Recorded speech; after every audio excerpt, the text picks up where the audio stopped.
Cursing is an art. Not cursing is a skill. Making up replacement phrases to take the place of things that are contextually inappropriate is somewhere in between. Sometimes you're around people that you have to censor yourself for, like little kids who have a shred of innocence left, or old people that you have to see more than once. So it matters if they think that you're the devil. Either way, you can try and clean up your act real gosh dang hard, but sooner or later, you're gonna fuck it up and mention something that ends with you having to awkwardly explain what anal is to people that for sure won't approve. The obvious solution is a bunch of weird replacement phrases made up by some guy on the internet, so roll those. Getting some salad wraps for when the stoners need to burn one down, but they want the old people to think that they're just doing something weird with food. A homemade turtleneck on the off chance that the topic of being uncircumcised pops up at the wrong time. Was very careful with that choice of words. Try to use music references instead of words about alcohol. Oh, God, I had so much bad blood last night that I got all blurry face. And I had to mom spaghetti in the bathroom. Everybody has some people that they don't work well with. Learn to say that in a confusingly positive way. You know, I usually get along well with everybody, but there's this one guy at work that's just... it's just so unalivable. You know, it's hilarious.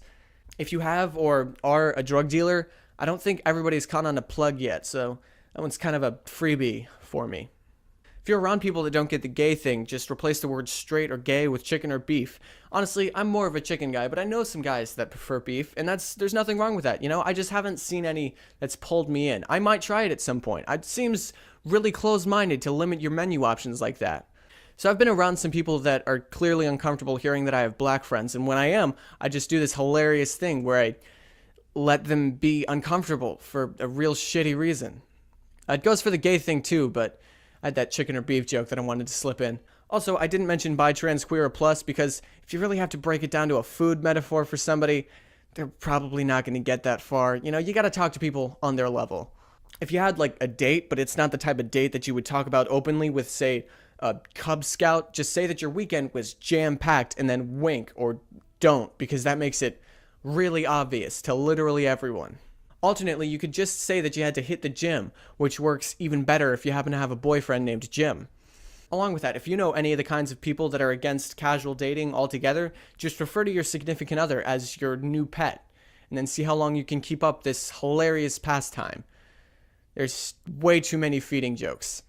If you listen to rap but you're tired of explaining to literally everyone why you listen to rap, just say that you enjoy unconventional character-driven poetry over complex percussion-centric music, which is just a really pretentious way of saying, I listen to rap.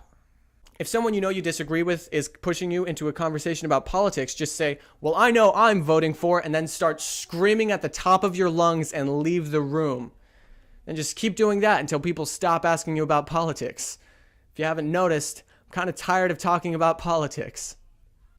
Last one I got, dick wiggling. It does have the word dick in it, but it also has the word wiggling, which balances it out, and it may distract everybody in the room for long enough for you to run out screaming because you just brought up masturbation in front of your grandparents, and there's no reason to ever do that. Go think about your life choices.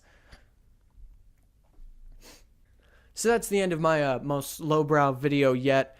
If you don't share this one, yeah, I get that. Thank you for watching. I'm sorry, Mom. And if you really have to use these, like, a lot, then maybe just pay attention to context and use that to choose what you talk about. Just a thought.